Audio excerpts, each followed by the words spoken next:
a new day. Like I always say, it's a new day the Lord has made for us to rejoice and always be happy.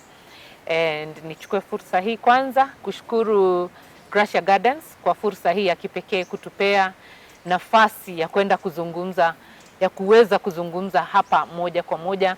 And today I'm blessed to have Onesmus Mboya, a single father, a separated father, who is going to give us his story about his single life. Karibu sana, Onesmus. Thank you. Why are you single? Single sounds so drastic, but yes, I'm separated. Yeah, things. I got married. We had our wedding in 2011. In Church wedding? Yes, church wedding in August 21st of 2011. So my anniversary was just the other day. Oh, nice. Yeah, and it's actually the day I broke the reveal about my upcoming divorce. You divorced on your anniversary day? No, it's the day I came out public. Okay. About the divorce that is coming up. Okay. Yeah. Oh, so you're not legally divorced? No, we are not yet legally there. Has the process started? We are separated though, and yes, the court process has begun. Yeah. What happened? You know, when people separate or divorce, sometimes there's the temptation to look for one thing. Yes. Or a few things, and you said this and this happened, and that's why we got separated. For me, I think there was a lot of build-up of things that got us apart, and it just took one event to just finish what had already started going down. Okay. In fact, I remember she used to say that I am living a single life in marriage. Because her or you? Her, she used to notice and say, you are living a single life in marriage. You know, that is the last 2 years of our marriage. Okay. Because there had been drifting apart. There had been a lot of emotional issues. Right now, I've sat back and looked back and I said, had I known a few things I know now, maybe we could have done things differently. But I'm also happy that I'm going into a different phase of my life, and I keep telling myself it's not bad not to get it right for the first time. I still have a life ahead of me. Sure. And yeah, so there were huge communication gaps that I felt over time. In fact, for me, I didn't know how bad this was. Until at one time in 2017, when I spoke to someone I confided in, they helped me place a finger on it, and they said, "This looks like emotional abuse." It sounded like a big word. Yeah, I can imagine. It sounded a big word. And at that point, every time we had these communication issues, I would try to explain it away that, one, I'm also wrong, or yeah, she has a point, yeah, we were upset, temperatures were high, and so I would always explain why the communication was so bad and why it hurt me. I kept like najipoesha, you know. Yes, and then, you calm down. Yeah, and then this is what made things hard. If I did something, let's say for example, I wasn't patient, I started the car and went to church and left her. Of course, that's not nice. It's not a nice thing. Absolutely, absolutely. As a woman, I'm just thinking, my husband has just left me. Okay, would you go with the kids or you just leave her plus the kids? No, there was this particular time I went with the kids because I felt the kids are getting late. So, and I felt we all know time for church. This is time for church, and yes. So I was very hard on her, and so I start the car and I go. So that already sets her on a very that's a bad trigger. That's not the way you want to start your day. Even for you, I'm just imagining you get to church, you're furious, Yeah. You're not happy and you've gotten to church. So how do you start praying? Yeah. At what point do you bring yourself, do you become vulnerable to God and you want to pray for your family, you want to pray for your... I know, and I must admit, there was that drama king part of me. So you are the emotional so, being. so, so yes, I was a drama king. I can't deny that. Oh, God, Onesmus, where do you come from? I'm from Kisumu. Where in Kisumu? You know me. I didn't throw any stones in my marriage. I didn't throw any stones. But you admit you are the drama king. Yes. Well, in marriage, you exchange places. So I'm not going to say that she supplied drama. No. But I want to give you this example because it will help you understand maybe what was the big deal about our communication. Okay. So this particular morning, I drive to church. Nimemwacha kwa nyumba. So in my head, I'm thinking, yeah, this is time for church, and we all agreed it should be this time. And that is not well received, and I understand. Now, when she expresses her displeasure and says, you didn't treat me well, and I would be like, but I thought you knew where I was coming from, because we had agreed this is time for church. And then that communication would just fly off. Wow. Yeah, everything would just go wrong. Then now I would come back later and I would say, I don't like the way you addressed me. And her position was, you're starting this, you're jumping the gun. This conversation should start from what you did. You caused this. You did something that really offended me, took me for granted, made me feel disrespected. And then here you are, you just want to talk about how you were addressed. So you can feel, and thank God I'm telling this to Awon, because I feel you can understand where she's coming from. Yes. Now, that caused a big stalemate. And that was the cycle. In that, as long as there was something that looked like both of us had a share in this mess, it was difficult to say, okay, I was wrong for starting what I started, or for what you felt I started, and the other party said I was wrong for addressing you like that. You never got to solve the issue completely. We rarely So you carried forward everything. Always, and the cycle always went on, and that was for us. So I've just given you that one example, and so it always happened in many other issues. Every time we were not seeing eye to eye on something, we'd take those positions where I feel you're not communicating properly, and she feels you're jumping the gun. You caused this. You also should address the issues that brought this, or you brought us here. So it was a blame game. It was a blame game. You know, Onesmus, what's shocking me, I've interviewed so many people, and I've come to realize marriages don't break because of those major things that we tend to imagine.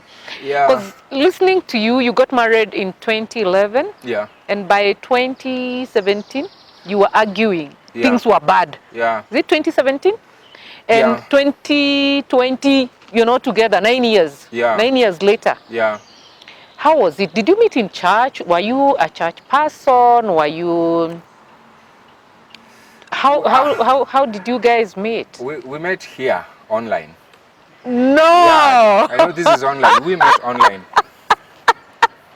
And Onesmus, how? Yeah, we actually met on Facebook.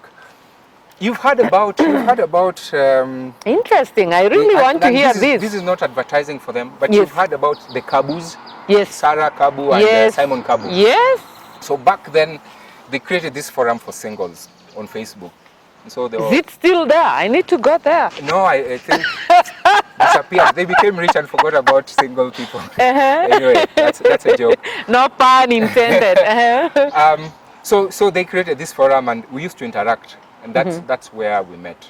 So you met in this forum? So we met in that forum, and we took it.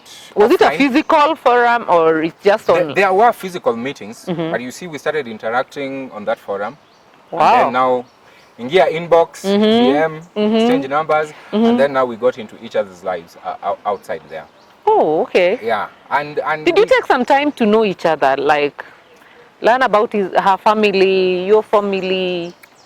we did, but also we were both at a point where we were so ready. In fact, I was at that point. I said the next person I meet is gonna be my wife. So Regardless of who they... almost regardless of who they are, but of course a few things had to check out. I was heavily involved in church, and I had strong emphasis on I want someone who has a strong Christian background and is well rooted. You know, someone who's ready to do life. And she checked all the boxes. You know, she was beautiful. She is beautiful, and she had great personality. She was in church. She was very heavily involved in church, and very serious about her relationship with God.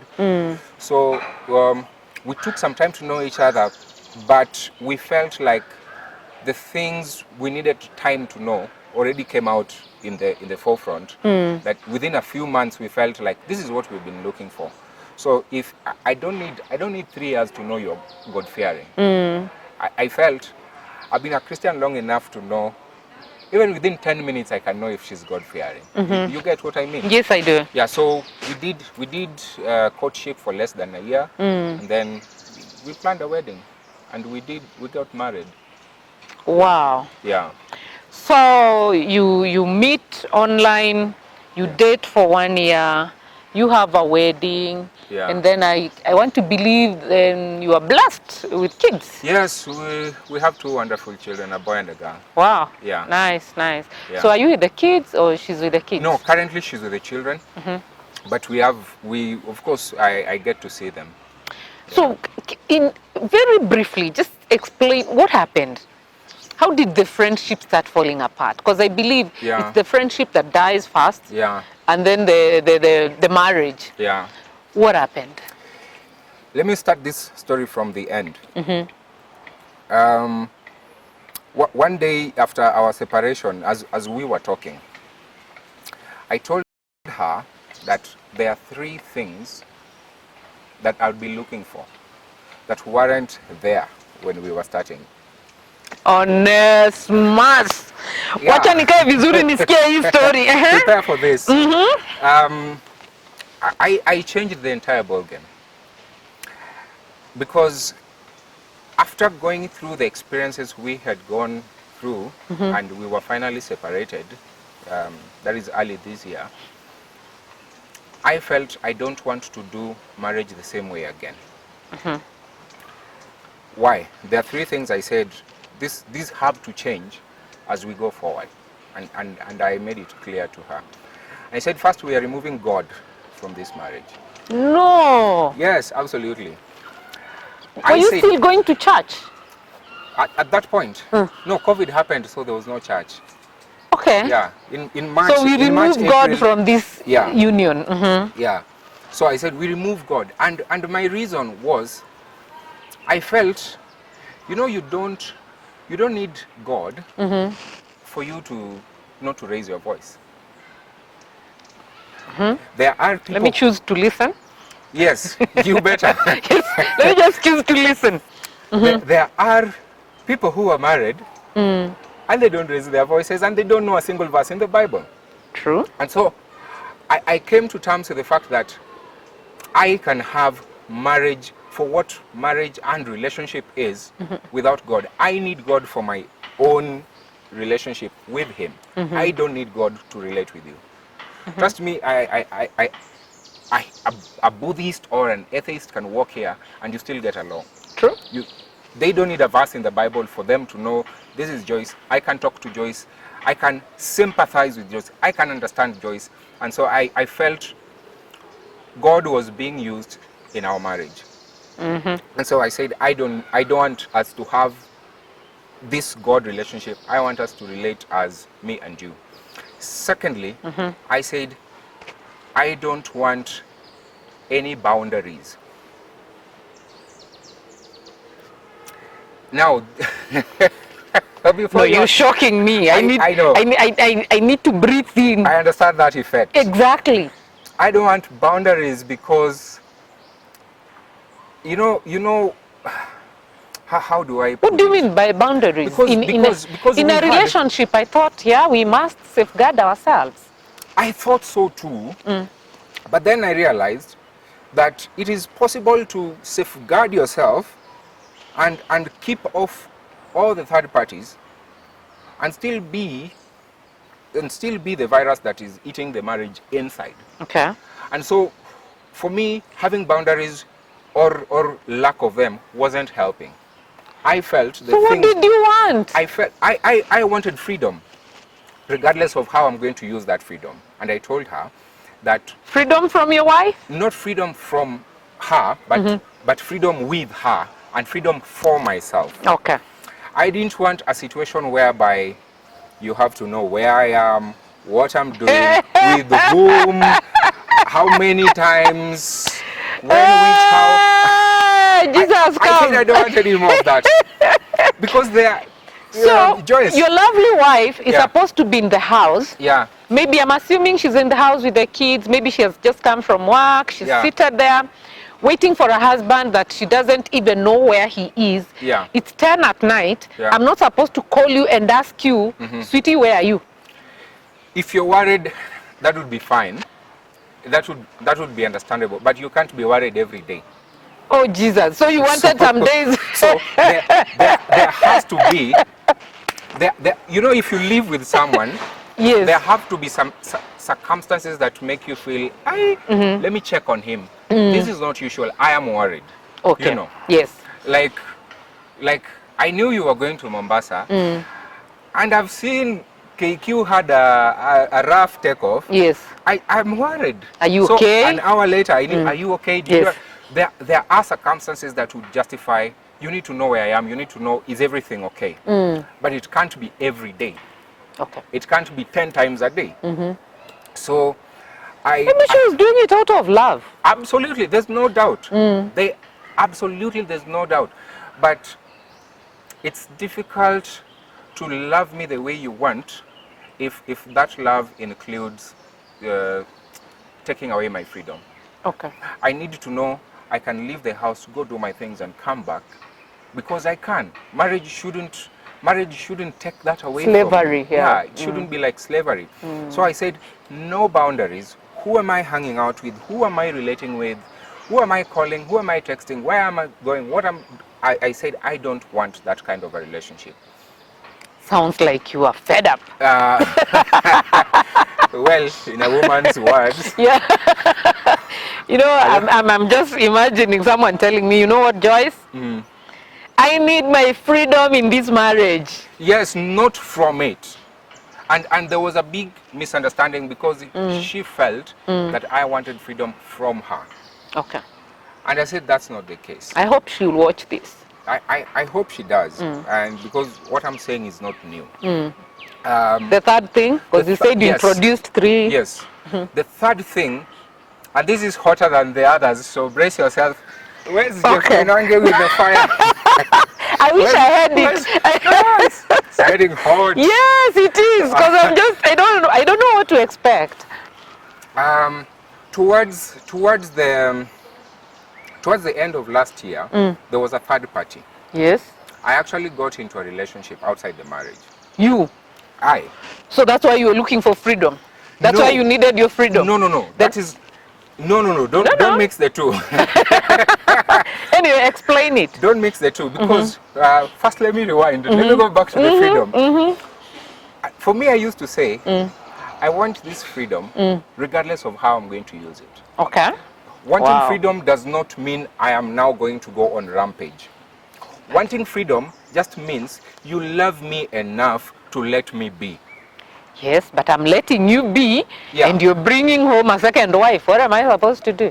You see, that was not at the freedom point. That was not even part of the bargain. Okay. Yeah.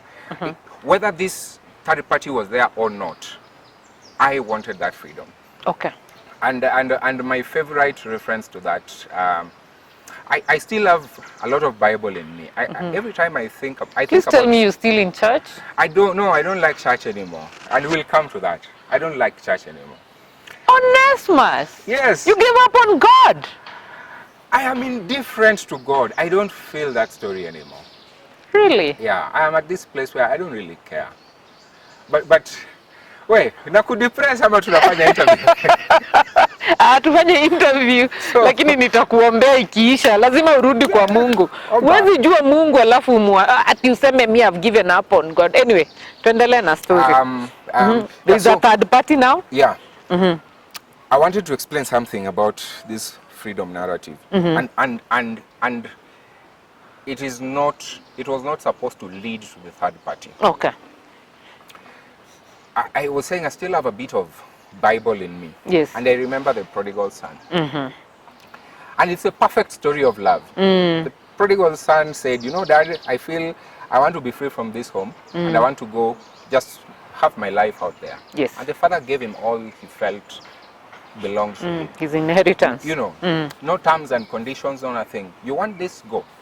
And then he went there and things didn't work and he came back and he was received like he never went. In fact, the brother who was like a good boy, the faithful one, had never been treated like that. That story depicts one thing I like to say, that you cannot love without freedom. True. You don't need to put a hedge around me and say, stay in this circle, stay within this limit and love me in here. It works, and it worked for my marriage for some time until I the freedom bit. No, the boundaries. The boundaries. It worked for some time until it reached a point I said, I don't like this. Because I am here as long as unaniona. You know, there's a surveillance. I'm confined. And I'm confined, and this marriage is happy because I can be seen, I can be tracked, I can be trusted because I am performing. And I used these words. I told her, I do not want a performance-based relationship. Okay. Because it sounded like every time I had to prove, or my behavior had to match expectations. Okay. Christian expectations, moral expectations, normal marriage expectations. And at one point I said, this is all manure. I don't want it. Because that was so much expectation that there was a little room for there was no grace. There was no grace, and it was killing me. It was. So yeah. So the third issue is there was a third party, sometime late last year, and I sat back. We tried some professional therapy in December last year, and it didn't work. But for me, what that therapy helped me with, it helped me think about what do I really want. I was not looking for a third party. How did she come in? I was looking for, I'm going to bring that. I was looking for what we call happiness, which at that point I felt it is not here in this environment. And so I was already talking to this third party. She came to learn about it, and of course, it really broke her heart. Your wife now came to learn about the third party? Yes. Okay. Yeah, in just towards the end of last year. But then after the therapy that we did for a few days and did work, I realized that even if I remove the third party, I still don't want my marriage. Did you tell her? I did. You told your wife that? I told her that I have looked at things. Even if I became a faithful husband again, I am back. We've blocked. We've deleted her. We have all these boundaries. She's nowhere. She's nowhere. It's just the two of us. Yes, and no other one will ever be seen. I asked myself, even if we achieved that, which was so easy, because that is how it has always been. Yes. For over 8 years, that had been done successfully. So it wasn't difficult to keep away third parties. So I said, keeping away third parties is the easier part of this equation. And it's not difficult for me. But I asked myself, even if we eliminated this third party, do I still want this marriage? And the answer was no for me. Because I felt things that had been happening, and let me clarify something. I was not, and I am not blaming her for bringing a third party. Because I know how the narrative usually goes, that she did this, she did this, You she did pushed this. your husband You to pushed- get into a... No. She didn't push you. Absolutely. She didn't push me. I got into that because I wanted to get into that. And so I'm not attaching it to any blame on what she did or what she failed to do. Okay. No. So I realized at that point, and I told her, this third party is not something that is going away anytime soon, because I have thought about it. I want to die on her behalf. I'm just imagining if someone came and told me, Yeah. huyu haendi mahali. Yeah. Exactly. So what was the other question? Is, you know what I want to understand? Yeah. Did you see the signs when you guys got together, you living as husband and wife, Yeah. before it got to a point where now you had decided and made up your mind that I really, really don't want this union anymore? Yeah. What, okay, I don't know how to put it without bringing her or pulling her into this, Yeah. because it's you we are discussing. Yeah.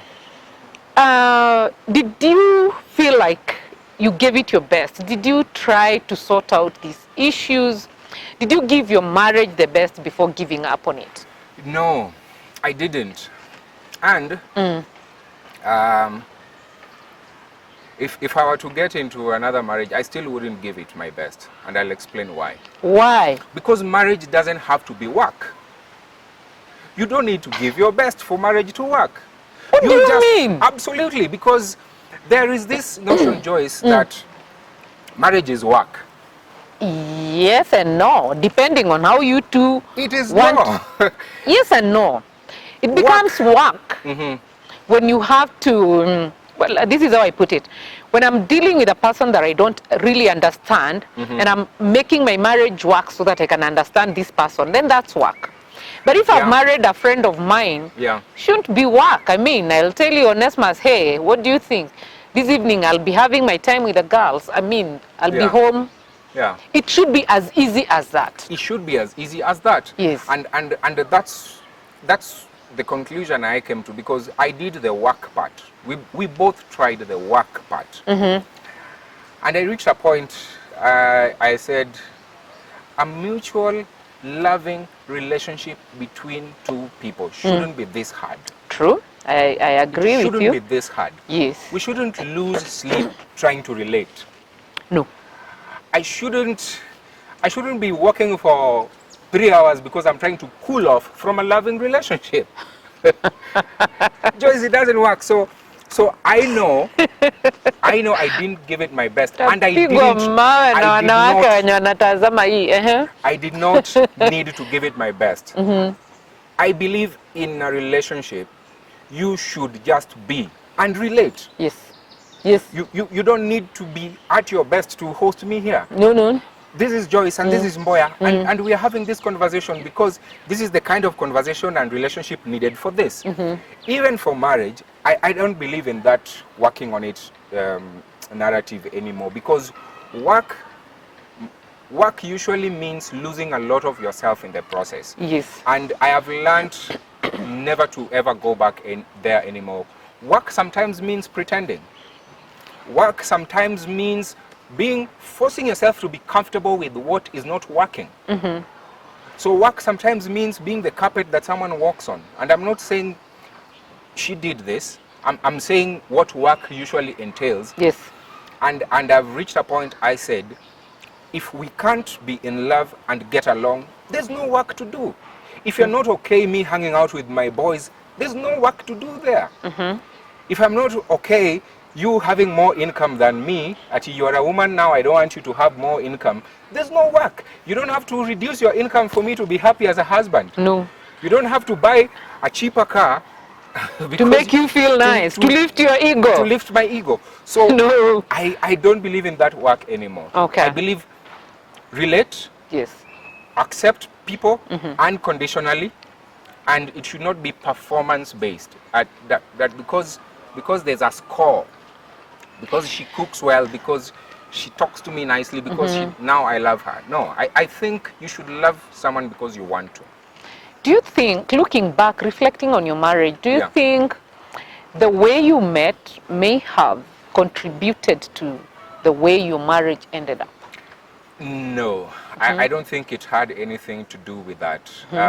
I've seen people who've met, people meet under all kind of circumstances. True. People meet in the club, people meet in the train, people meet in buses, people meet in other people's marriages, people meet in all sorts of circumstances, and I don't think that we met, you know, it takes something for you to meet.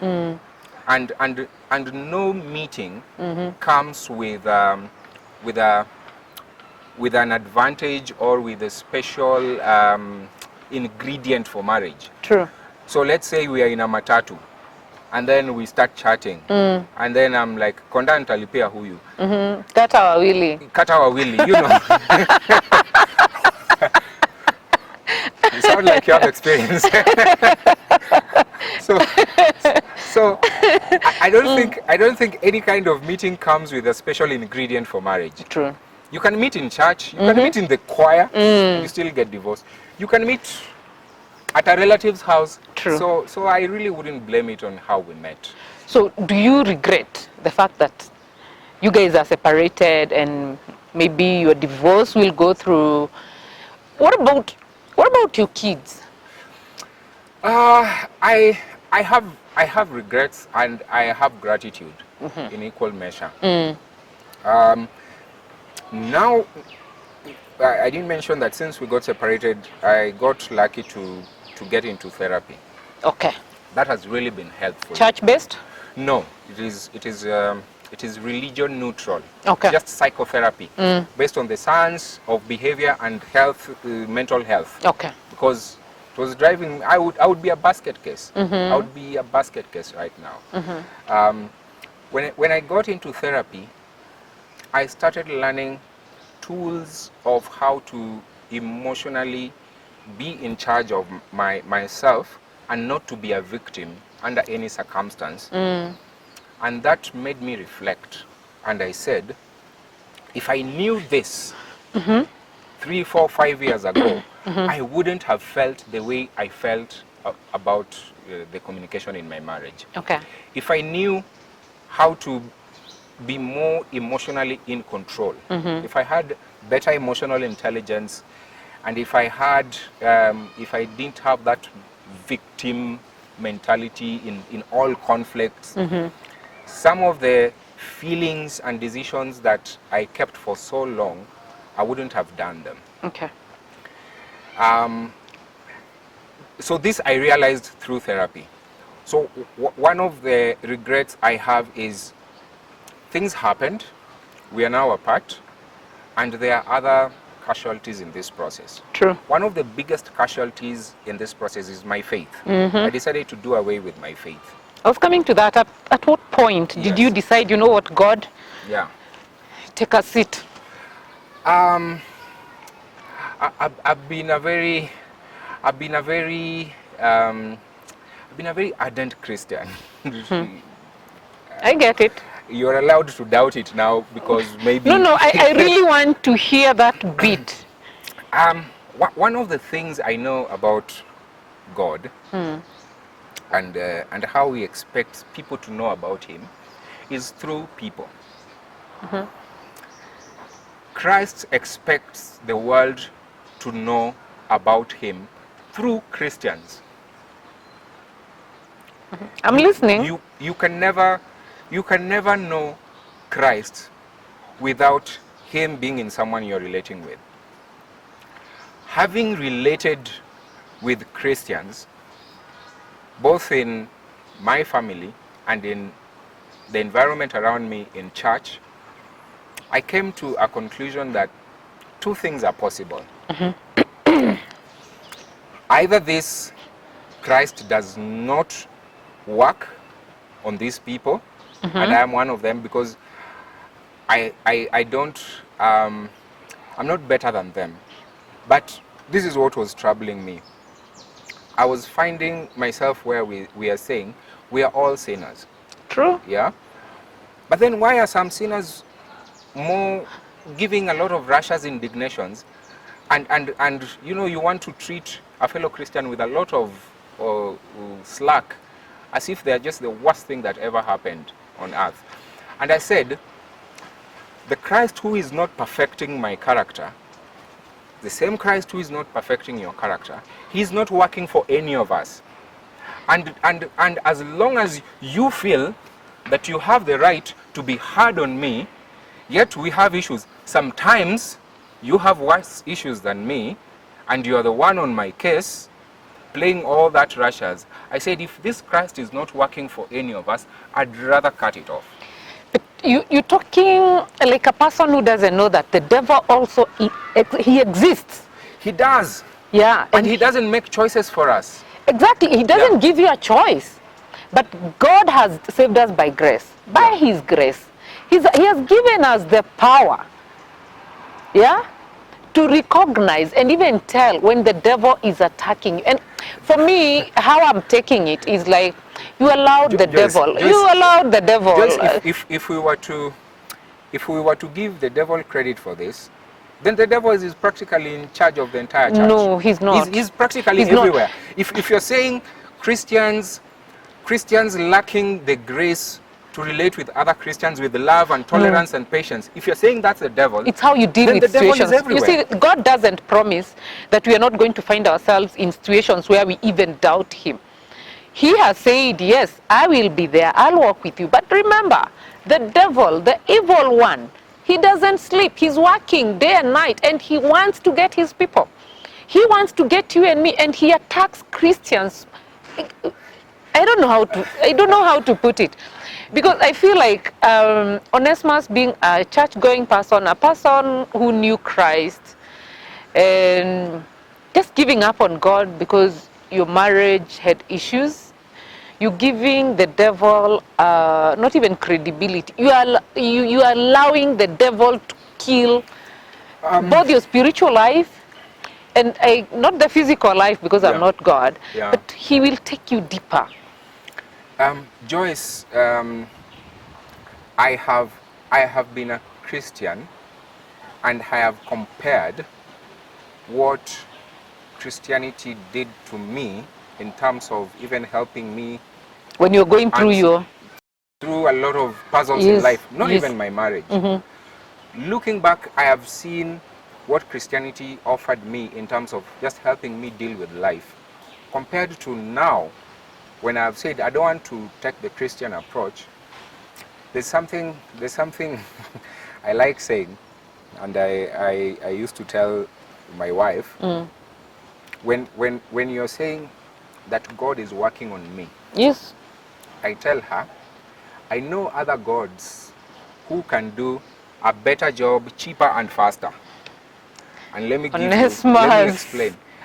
I have tried approaching life's difficulties without saying, oh God, take me through this, oh Christ will see me through, oh pray about it. I have tried, and I have learned tools and methods, and I've learned experiences that you can go through that can almost instantly offload what we call burdens. The burdens we take to the pulpit every day, the burdens we say, I am going through stuff, the excuses we give that we are still work in progress, and so we are justified to be unkind, we are justified to be brash and angry and mistreat people the way we want. All that load of nonsense, I have learned how to switch them off. How? Without prayer. How? I have learned to discover my sovereignty as a person. I have learned to discover that I actually have the power to deflect and avoid being angry, avoid being bitter. I have learned that I have the power to actually stop myself from being hurt. How do you do it? Things that used to happen in marriage that used to upset me, some of those words can be said like right now, and I feel totally emotionally neutral about it. How is it's a totally new conversation, and it is yes, not religious. And so if you're saying that I'm losing my spiritual life, I'm okay with that. I'm okay with that because I honestly feel I am at a much better place. I honestly feel I no longer have excuses of why I can't be respectful, why I can't be cordial, why I can't be kind, why I can't be human towards you. Because I think the church has a script for getting away with not being a nice person. And the church has a history of True. not being very nice people. And they have even a very biblical script for getting away with it. It didn't work for me, and I think where I am, it's better. I've learned through therapy mental tools that allow me to overcome anger.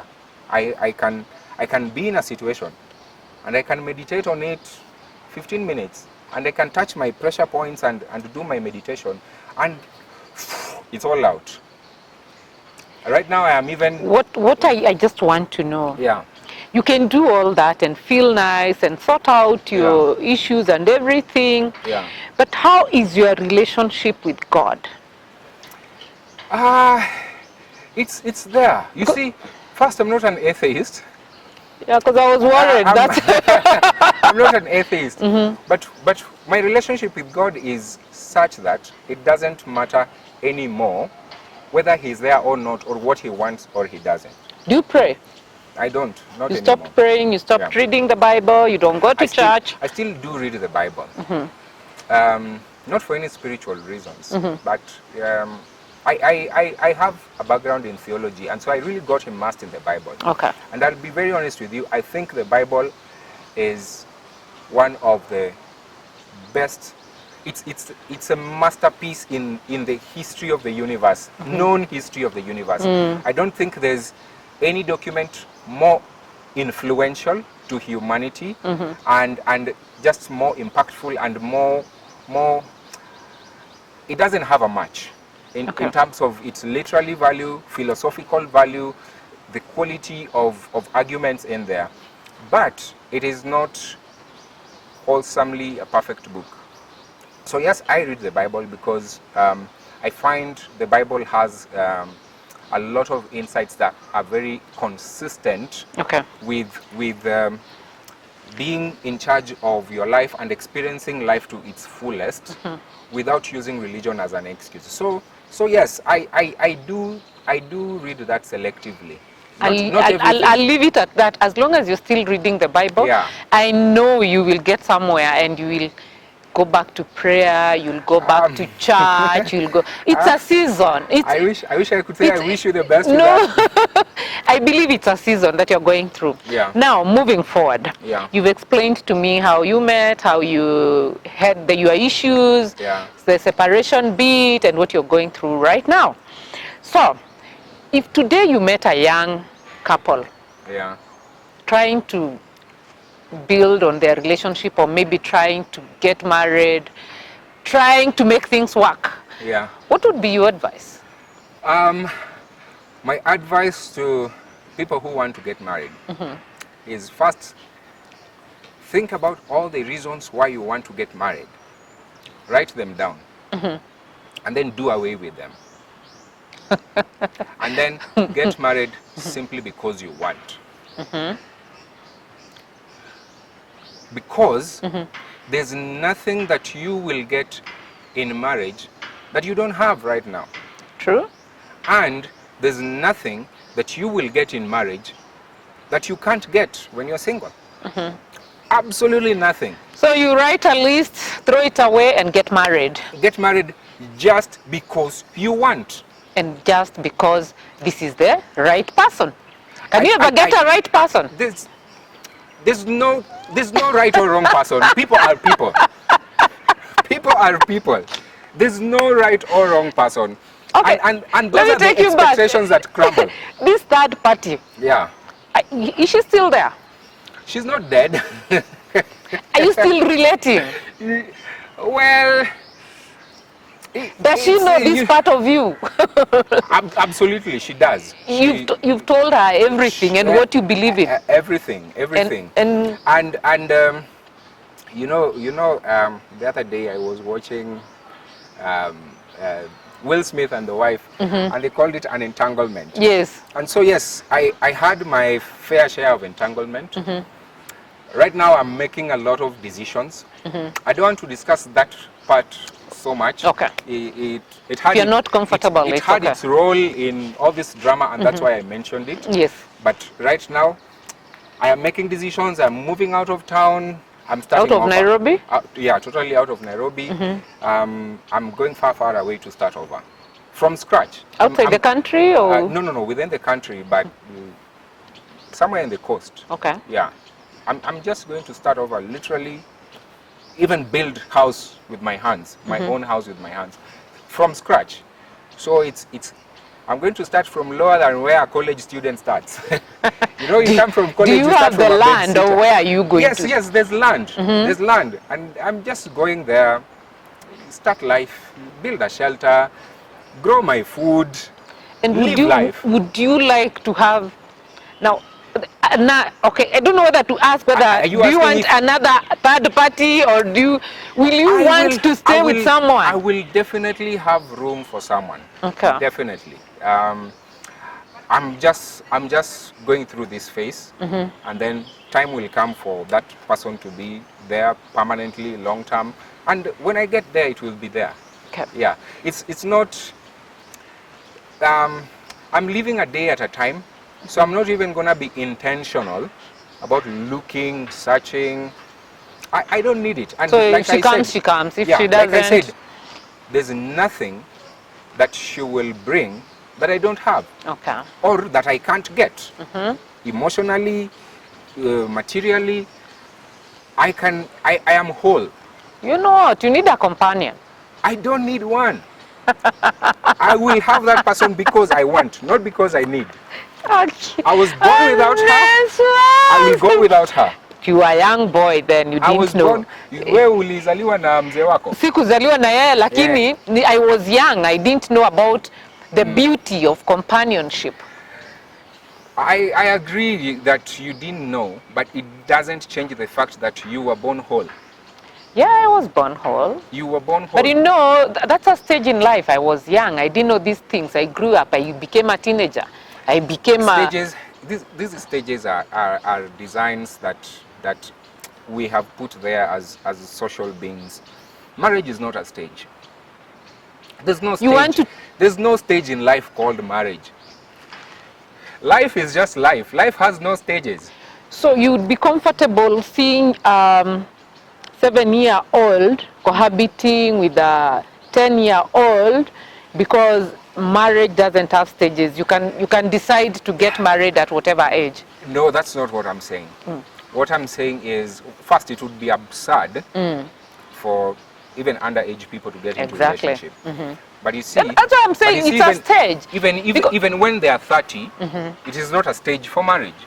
Naturally, nature prepares you for processes that are necessary at that point. True. And so, if even anatomically, a boy until he's maybe 15 or 16, he's not even ready to become a father. The same to a girl. Between ulienda therapy wapi? Juu hiyo. Hii ni ukweli ya maisha, hii sio therapy. Ulienda therapy ndio. So the fact that you're anatomically ready for motherhood or for fatherhood does not mean it's a stage for marriage. Marriage is just a decision you make. You can make that decision when you're 60. True. You can make that decision when you're 20. It's not a stage. It's just a choice. And that's why I tell people, single people, marry because you want. It's not a stage. I'll marry when I want. When you want, because you want. It's not a stage. It's not a need. It's not a necessity. Okay. Yeah. Taking you back to your family again. Yeah. How did your extended family take it? Your family, her family. Yeah. How are they taking it?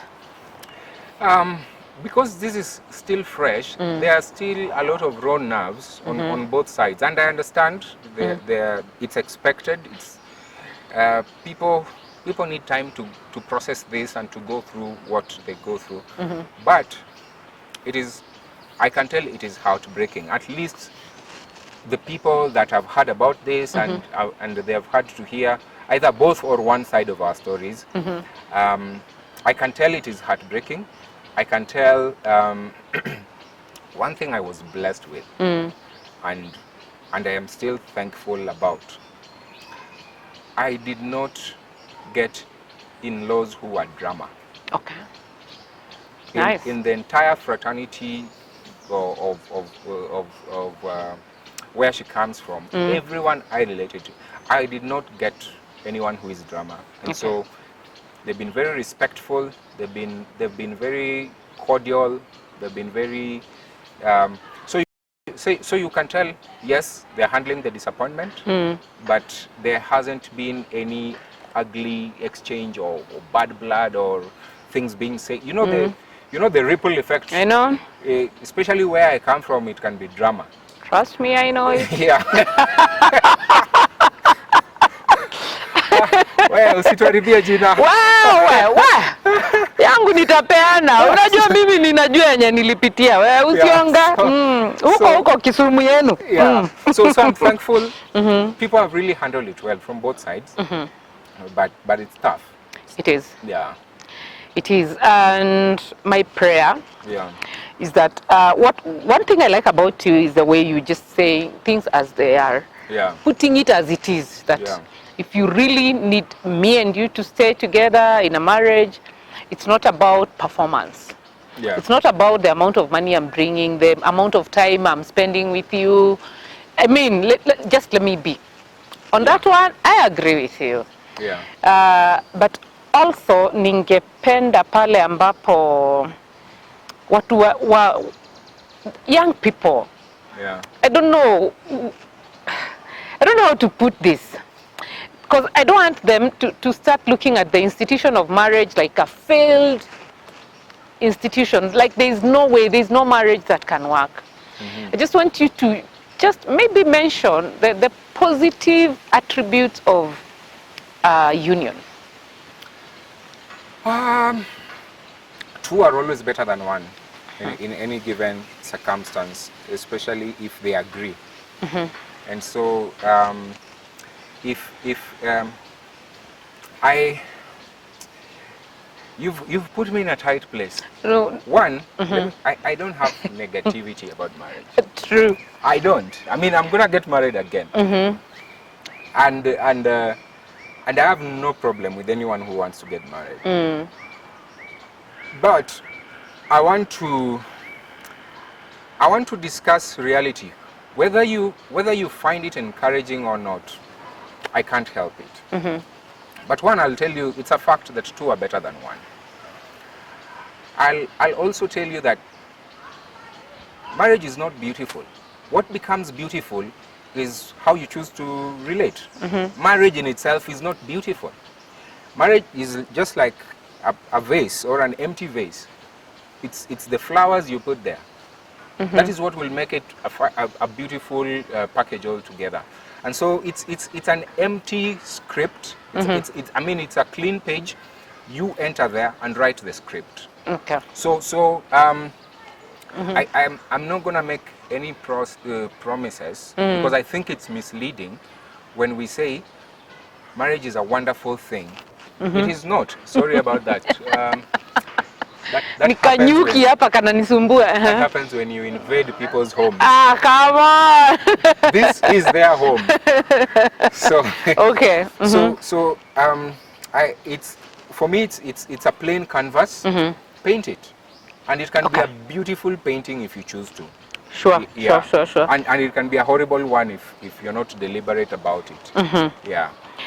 Okay. Anything maybe I may have missed out on? No, I think I already gave my punchline about marriage. I think the biggest lesson I'm learning right now, which I'd like to repeat, is you are whole, you are complete. You do not need improvement. Wow. There's nothing that can make you more joyous than you are. And there's nothing that can make you less joyous Than I am. than you are. You are, and that's it. Okay. So you do not need an experience or someone to make you better or worse. So whatever people say or do, and especially because we are talking about marriage. Whatever happens to you, you're not a victim, because it has absolutely no bearing on who you are. It doesn't make you less joyous. What your partner chooses to do or not do, it doesn't absolutely, you're joyous and you're complete. Him coming and him walking out doesn't change who you are. And so that's my experience. I am thankful. Took me 10 years to learn that. My life is lessons. I'm picking the lessons, dropping the drama. Life is good. And moving on. Moving on. All the best. Yeah. May God bless you. I'm going to pray for you. I don't care what you believe in, what you've said. Let me just tell you, the truth is I'm going to pray for you, because I still feel there is an opportunity to go back to God, go back to church. Even in Kilifi, you can still go back to church. Prayer is welcome, and I think prayer works. I just don't think I need a relationship the way I've done it. It's before. a phase. It's a phase. It's a season. It will come to an end. And let me tell you, Onesmus, we're going to have this conversation again. Maybe in 3 years, we may be having a different conversation. I wish I could wish you luck, but as we were. Wish me luck. Just say anything. But let me tell you, I am very convicted that you will go back to church and serve God the way you are serving Him. As you are. Thank you, thank you, thank you. Every day ninashangaa. Unajua ukifikiria kuhusiana na marriage, unafikiria labda ni violence, mambo makubwa makubwa yanafanya watu wanaachana. But tunapoendelea kuhoji watu, tunagundua kwamba kumbe it's the small things ambazo zinamaliza marriages. God bless you. See you in the next episode.